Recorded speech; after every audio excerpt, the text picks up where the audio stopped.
بسم الله الرحمن الرحيم. اهلا بيكم. عايز اقول لكم النهارده حاجه واحده بس لكل الناس اللي تعبت معانا وشافت كتير في حياتها وعانت وقدمت عطاء كبير وما لقيتش التقدير المطلوب. جاي اسالكم سؤال واحد بس النهارده، سؤال واحد بس: هل فهمتوا الدرس ولا لا؟ فهمتوا الدرس ولا لا؟ انا ده اللي انا عايز اعرفه. هل فهمت الدرس ولا لا؟ فهمت الحكمه من اللي حصل لك ولا لا؟ هل لسه مش عارف انت حصل لك ليه كده؟ هل لسه ما فهمتش الدرس؟ هل لسه ما فهمتش ليه حصل لك كده بعد الخذلان والوجع والظلم والألم اللي مريت بيه؟ فهمت ولا لسه؟ سؤال فهمت الدرس ولا لا؟ اتعلمت من الدرس ولا لا؟ ولا لسه عايز تعيده تاني؟ عايز تعيده تاني؟ قول لي. لو عايز تعيده تاني قول لي، بس مش عايز اكتر من كده.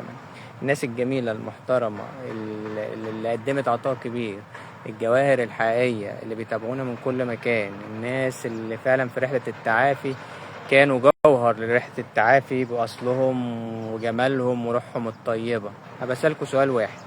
بسألكوا سؤال واحد يا ناس يا معطائين، يا اللي اديتوا من قلوبكم، يا اللي ضحيتوا بكل إحساسكم، بكل راحتكم، بروحكم نفسها. دمرتوا روحكم مش عشان انتوا وحشين، عشان انت قدمت بس مش انت المسؤول عن تدمير روحك، لكن اللي خذلوك، اللي فجأة بعد ما قدمت واديت وكل ما كان يتقالك اعمل حاجة حاضر، ريحت كل الأطراف، ريحت كل اللي حواليك، عملت لهم كل اللي هم عايزينه، جيت على نفسك كتير، اديت كتير، اديتهم عطاء كبير، اديت من كل قلبك، ضحيت بجد. كل ولاد الاصول اللي بيتابعني من كل مكان، الحمد لله بيتابعني من كل مكان، والناس بتسألنا الرحله بتوقيت ايه، وده مش شطاره مني انا، لكن الفضل من الله. عشان ربنا ما كانش عايزك تفضل زي ما انت، عشان ربنا كان سامع وشايف اللي كان بيتعمل فيك، عشان ربنا كان شايف ترتيبهم عليك. اهلا يا سعاد، مساء الفل عليك. كل اللي بيتابعنا من كل مكان في العالم بنقول لكم يلا، آن الأوان تقوم، آن الأوان تفوق، آن الأوان نبدأ إيجابيات. بس النهاردة لايف صغير بقول لك ابدأ معانا في هذه الرحلة، لأن وقودنا في هذه الرحلة والصلاة على النبي والاستغفار. استغفر الله وصلى على النبي معانا. ربنا عمل لنا طيارة التعافي من عند الله، فنبدأ مع بعض هذه الرحلة الجميلة لإخواتنا في كل مكان. أنا بس جاي أسألك سؤال واحد النهاردة: لسه متضايق؟ لسه زعلان؟ لسه موجوع؟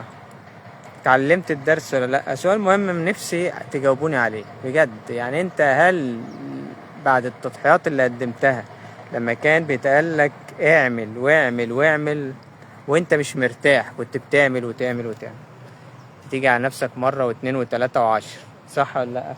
كنت بتدي من كل قلبك الجميل، روحك الطيبة فعلا، يعني عملت كل حاجة من جوهركم العالي يا ناس يا جميلة يا محترم. فأنا بسألك سؤال يعني بسيط، سؤال بسيط قوي، بالتالي ممكن تجاوب عليه ببساطة: هل اتعلمتوا الدرس ولا لا؟ هل اتعلمتوا من اللي حصل لكم ولا لا؟ هل عرفت الحكمة؟ عرفت ليه كان بيحصل لك كده ولا لا؟ بس مش عايزين منك أكتر من كده، مش عايز منك أكتر من إنك تجاوبني على السؤال ده. هل بقيت تعرف تقول لأ قصاد راحتك النفسية؟ هل بقيت لما حد يجي عليك او تحس ان الحاجة دي مش مناسبة ليك، حاجة مش مناسبة ليك، تعرف تقول لأ؟ لأ بسيطة يعني، لأ حرفين، لأ بتعرف تقولها لما حاجة تناسبكش وتوجعك وتيجي على صحتك النفسية او سلامك النفسي، بتعرف تقولها ولا متعرفش؟ سؤال من فضلك جاوبني عليه. اتعلمت تعرف تقول لأ؟ ايه الصعوبة في لأ؟ سؤال.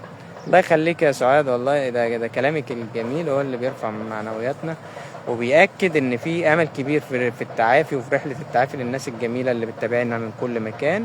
يلا آن الأوان تقوم، آن الأوان تفوق، لأنه كفاية.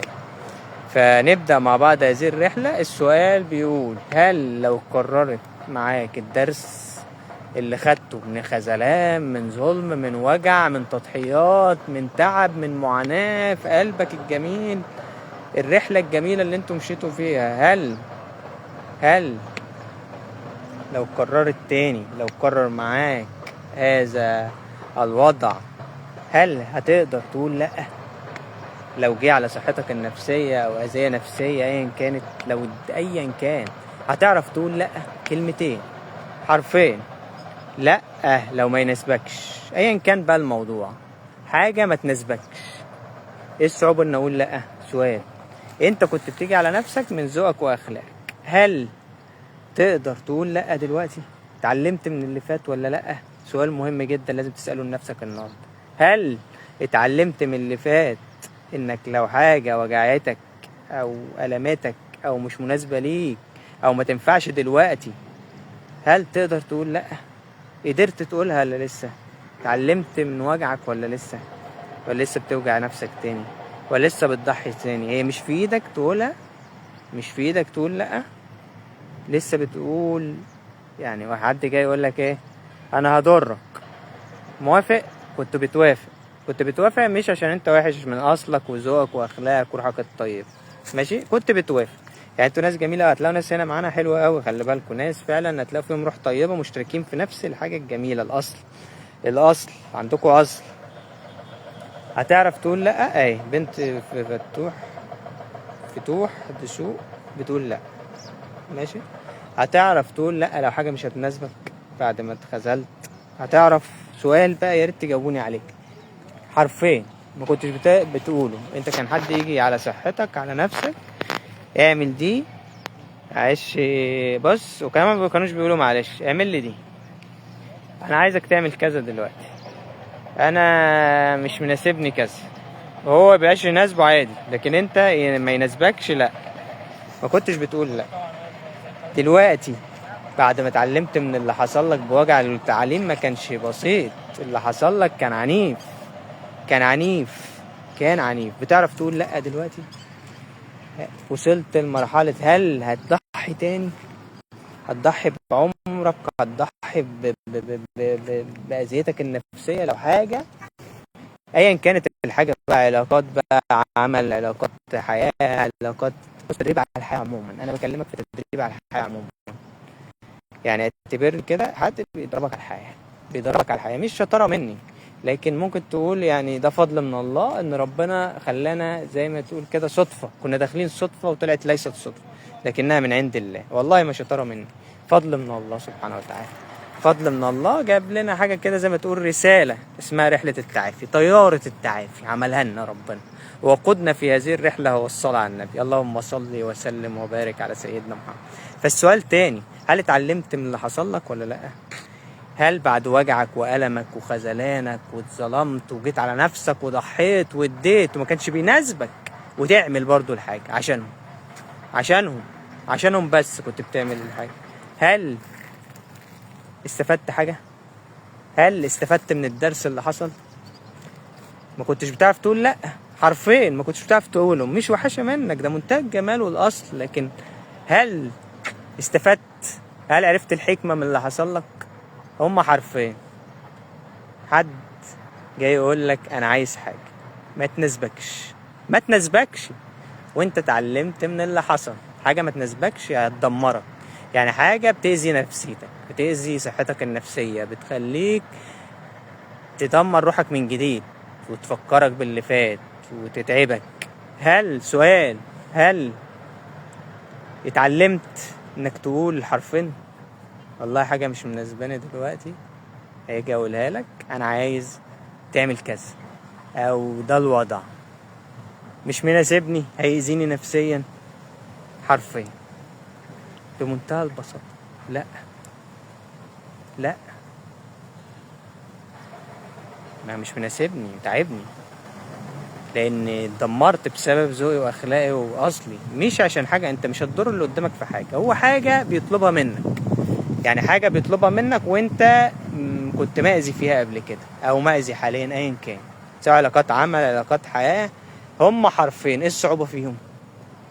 انتوا، انا عارف ان انتم ناس جميلة ومحترمة، ما بتحبش تحرج حد، او بيحبوا يعملوا اللي عليهم والواجب، ويحسوا انه هي مسؤولية وخلاص، فاستحملها وخلاص اجي على نفسي، لان انا راجل بتحمل المسؤوليه، لان انا ست بتحمل المسؤوليه وبحب الناس واصيل وما اعرفش امشي غير باصلي. بس لا، مش معناها ان انت لا، دي بناء على تعليم، بناء على درس خدته. هو الانسان لما بيبقى صغير وانت في اولى ابتدائي ولا تانية ابتدائي، ولا لما كنت صغير ولا كي جي 1 ولا كي جي 2، ما كنتش بتبقى فاهم حاجات كتير. مع الوقت بدأت لما تخش المرحلة اللي بعديها مداركك بتتفتح وبتعرف حاجات اكتر وتعرف، فالحاجة اللي انت كنت مش فاهمها بتبدأ تفهمها. فانت دلوقتي حصل لك موقف بقى مش تعليم، انت حصل لك الدمار في الروح. حد خذلك او ظلمك او ايا كانت العلاقة فيها تضحيات، وانت جيتوا على نفسكم كتير وتعبتوا كتير وعانيتوا كتير واديتوا يعني حاجة تكفي الارض كلها كده من كتر العطاء اللي مش طبيعي. وتعال على نفسك هنا، واجي وحاضر على نفسي هعمل من وانا ساكت، من سكات بتبقوا ساكتين، ولا كأن بيطلب منكم حاجة، ولا كأن ولا كأن اللي قدامك ده طالب حاجة اصلا مينفعش تعمل. وتضحية بنت لذينة، ومرة واثنين وثلاثة خد خد خد خد، ما خدش قصادها حاجة. مش عاجبهم خلصت. ايه بقى الناس اللي قلقانة دلوقتي، اللي ما اتعلمتش الدرس، الناس اللي لسه مش قادرة تقول لا على حاجة بتأذيها نفسيا، او حاجة هتطحنها، او حاجة بتفكرها باللي فات، او حاجة بتفكرها في الوضع الحالي، او حاجة ان انا هضر نفسي من تاني، او هضر نفسي ليه، او هعمل ليه، وبرضه مش قادر يقول لا حرفيا. هل هتقدر تقول لا؟ هل هتقدر تاخد الدرس؟ هل هتعرف ايه اللي يناسبك وايه اللي ما يناسبكش؟ هل لو حسيت ان انت فعلا حاجة مش مناسباك تقول حرفين؟ والله حد يقولك ايه، تعالى معايا دلوقتي عشان عايزك في مشوار وانت مش فاضي، او مثلا ايه عندك مشكلة كبيرة لازم تخلص في الوقت ده، او عندك حوار يخصك، ماشي، وهو يقولك تعالى انت عشان بقى بتعزه مثلا او حاجة، تقول له ماشي، وتروح رايح معاه، وتروح مأجل الحاجة اللي عندك اللي هي كانت مهمة جدا بالنسبة لك وتأجلها. مثلا انا بضرب لك مثال، ما قدرتش تقول هما كلمة حرفين ايه يعني لما تقول له لا؟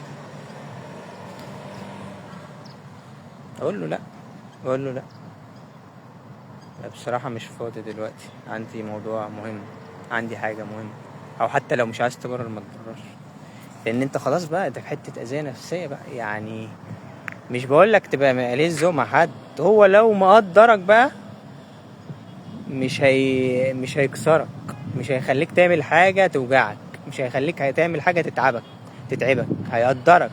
يعني في ناس بتيجي تقول لي ما هم بيزعلوا وبيتضايقوا ماشي، طب انت هترضى لي حاجة تتعبني؟ يبقى انت ما بتحبنيش، ولا اصلا المعزة اللي انا مديها لك وتقديري ليك انت مش مقدره. فايه اللي يخليني اعمل كده؟ ايه اللي يخليني اضر نفسي تاني بعد المعاناة اللي انتوا عانيتوها؟ انا بتكلم عن الناس اللي ادت بقى خلاص وتعبت وضحت واتفحتت، ودلوقتي نفسيا هو مش مؤهل لاي حاجة، مش مؤهل انه يتأذي تاني، مش مؤهل ان هو يتأذي، مش مؤهل. يعني محتاج مساحة شخصية، محتاج تحمي صحتك النفسية. اللي هو هنعمل كده، بص حدود حواليك، اعمل حدود حواليك، والله هتبدأ تكسر في صحتي النفسية؟ لا، ببساطة وبأدب وبذوقكم الجميل وأخلاقكم العالية، مفيش مشكلة، هتعرفوا تقولوا، كل واحد يقولها بطريقته، ماشي. بس احنا المغزى حرفين لا. ايه بقى المشكلة؟ ايه المشكلة المعضلة اللي انت دلوقتي حاليا ما خدتش منها درس؟ يعني ايه اللي خلاك توصل لمرحلة ان انت لسه ما خدتش الدرس؟ انا بتكلم عن الناس، في ناس خلاص عرفت قيمتها وبقت تتعامل على الاساس ده بعد المعاناة اللي هي شافتها في حياتها. لان بتكلم على ناس دي كانت بتدي كل حاجة، بقول لك ما تقدروش، الناس دي ما تقدرتش، ادوا كل ما اوتوا من قوة وتضحيات، واجي على نفسي واي حاجة يطلبوها ياخدوها. تشوفهم بعينك كده ان هم مرتاحين وانت اللي تعبان، برضو تضحي زيادة. ضحي زيادة مع ان الكفة مقلوبة. يعني انت 100، انت بتضحي بنسبة 100%، هم بيضحوا بنسبة 0%. وبتدي بنسبة 200%، هم بياخدوا بنسبة 300%. ومش عاجبهم كمان. ف جيت على نفسك كتير قوي لدرجة الكسرة، كسرت. واللي كسرك كان اقرب ناس ليك، اللي هم كنت فاكر ان هم قريبين. طيب انت كده ما عملتش حاجة. عملت ايه غلط؟ قول لي انت عملت ايه غلط. ليه بقى ما اتعلمتش لحد دلوقتي؟ سؤال. اتعلمت حاجة انا بسألك سؤال. انت اتعلمت؟ ليه شايل الهم؟ ليه شايل الهم ان لما حد بيجي يطلب منك حاجة من حد اذاك؟ يعني انت دلوقتي مأذي ونفسيا مش مؤهل ان انت تعمل الحاجة دي، ايا كانت الحاجة دي. ماشي، انت نفسيا مش مؤهل. انت كنت زمان بتعملوه من باب الفضل، من باب الاصول والفضل. ماشي، من الاصول والفضل. لا، انتوا ولاد اصول، الحمد لله بيتابعنا من كل مكان. ولاد اصول كنتوا بتعملوه من باب الاصول والفضل. دلوقتي انت ايه مشكلتك؟ سؤال. ايه مشكلتك؟ انا عايز اعرف. الاصول والفضل موجوده، بس انت الاصول والفضل اللي عملته كان فضل، فهو مش ثابت عليك. الفضل ده اللي انت عملته، اللي قدامك ما قدروش، اللي قدامك ما عجبوش، اللي قدامك ما عرفش قيمتك الحقيقيه. فانت اتكسرت وروحك اتدمرت. ده اللي بنتكلم عليهم. تعبان وبتعاني. ماشي، تعبان وبتعاني. عرفت بقى؟ فهمت الدرس ولا ما فهمتوش؟ هتعرف بعد كده وقت ما تعوز حاجة، يعني حاجة هتيجي على صحتك النفسية او انت كشخص جميل، ان ما ينفعش حد يجي عليها. عرفت ولا لسه؟ ايه بقى اللي منعك من انك تعرف؟ سؤال بقى، يا ريت بقى، انا عايز بقى الناس تجاوبني. ايه اللي منعك انك تعرف؟ ايه اللي منعك انك تقول لا؟ ايه اللي منعك ان لو حاجه ما تناسبكش تقول لا، او حاجه هتضرك دلوقتي تقول لا؟ ليه اعمل حاجه تضرني؟ ليه؟ سؤال لازم تجاوب عليه. للناس اللي ادت، الناس اللي اعطت وعملت اللي عليها وما اثرتش، ما بنقولكش للناس الجديده. انت خلاص بتتعامل باصلك في المكان اللي انت فيه. لكن انت واحد مأذي لدرجه كبيره. ليه اذي نفسي زياده؟ ما انا هودي فين؟ ما انا خلاص اذي، يعني الحته دي خلاص اتاذت. هاذي نفسي اكتر من كده، اروح فين؟ سؤال بس. فانا ماليش دعوه، انا ماليش دعوه بالمواضيع دي. انت براحتك، عايز تقول عايز تقول لا، عايز تفضل زي ما انت عايز، تتعلم من الدرس، اعمل اللي انت عايزه. بس انا مش هقول لك اكتر من كده. خلاص، انا مش هقول لك اكتر من كده. قرارك. دي نفسيتك مش نفسيتي. هي نفسيتي كانت نفسية، كل واحد نفسيته حر فيها. دي نفسيتك، دي راحتك، دي حياتك، ده جمالك، ده طبيعتك الحلوة. مش هنتحكم فيها، مالناش دعوة. احنا ما بنقولكش تعمل ايه، مش بتاعتنا. احنا اللي معانا كشاف بنور لك طريقك. والله بقول لك بص، انت ده بديك كشاف نور كده، تبص على نفسك بس. دي وظيفتي في الحياة. وظيفتي معاكم دلوقتي كحد من رحلة التعافي، اديك كشاف نور. والله هتشوفه وعينك هتشوفه، يبقى انت مستعد معانا في رحلة التعافي. وهناخدك معانا زي ما ناس كتير الحمد لله تعافت، وهناخدكم في طارة التعافي. اللي مش مستعد انا مش هاخده معايا، عشان بس نبقى متفقين. مش هاخده معايا، خليه للرحلة الجاية. احنا مش بنقول لك هنسيبك، بس خليك اركن انت على جنب دلوقتي لحد ما تفوق.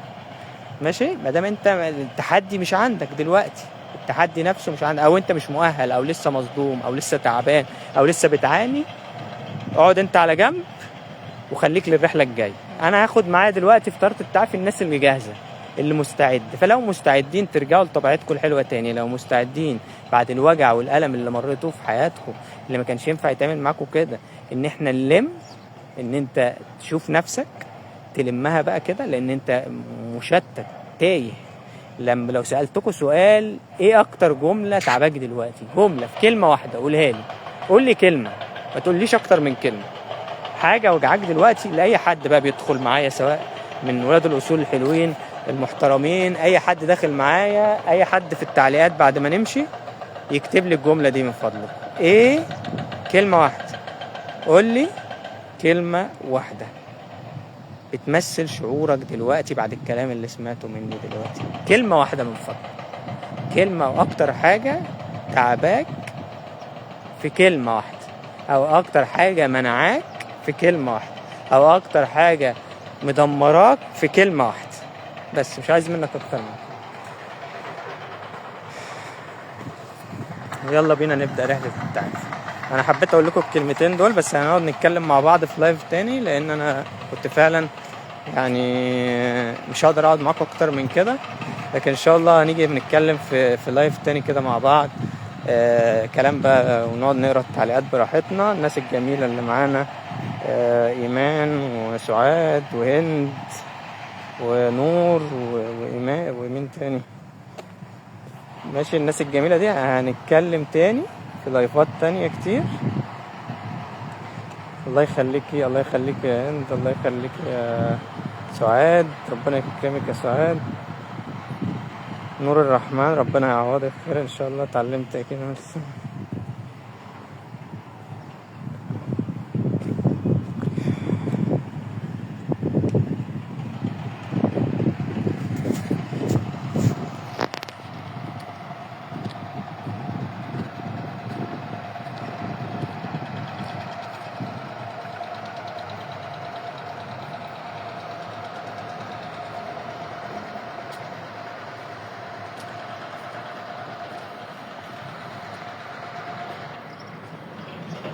يلا يا جماعة، انا هرد على كل التعليقات ان شاء الله بعد اللايف، عشان بس دلوقتي ايه مضطر اقفل معاكم. وان شاء الله هرد على كل التعليقات. يا ريت كله بقى يعلق معانا زي ما اتفقنا.